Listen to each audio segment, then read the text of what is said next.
અમરેલી જિલ્લાના જાફરાબાદ તાલુકાના ટીબી ગામમાં શિક્ષણ અને સમાજ કલ્યાણ કેન્દ્ર અમરેલી સંસ્થા દ્વારા બીસીઆઈ કાર્યક્રમ અંતર્ગત 36 ગામના લીડર માટે લીડર ફાર્મર ક્ષમતા વર્ધન અને પરાશ્રમ કાર્યક્રમ યોજવામાં આવ્યો, જેમાં પ્રાકૃતિક ખેતી, ક્લાઇમેટ ચેન્જ, સસ્ટેનેબલ લાઇવલીવુડ, એન્ટરપ્રિન્યોર, મહિલા સશક્તિકરણ વિસ્તૃત માહિતીનું આદાન પ્રદાન કરવામાં આવ્યું। કાર્યક્રમમાં સંસ્થાના ડાયરેક્ટર ધીરુભાઈ વાગડિયા, સંસ્થાનો સ્ટાફ અને આજુબાજુના ગામના ખેડૂતો બહોળી સંખ્યામાં હાજર રહ્યા હતા।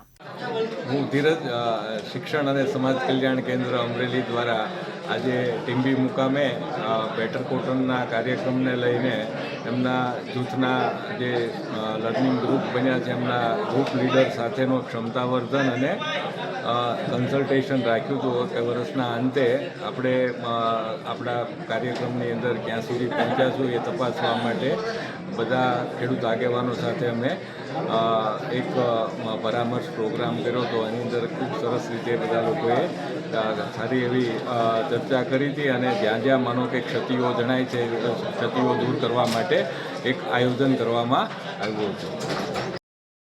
ડીડી વરુ, દિવ્યાંગ ન્યૂઝ, જાફરાબાદ, અમરેલી।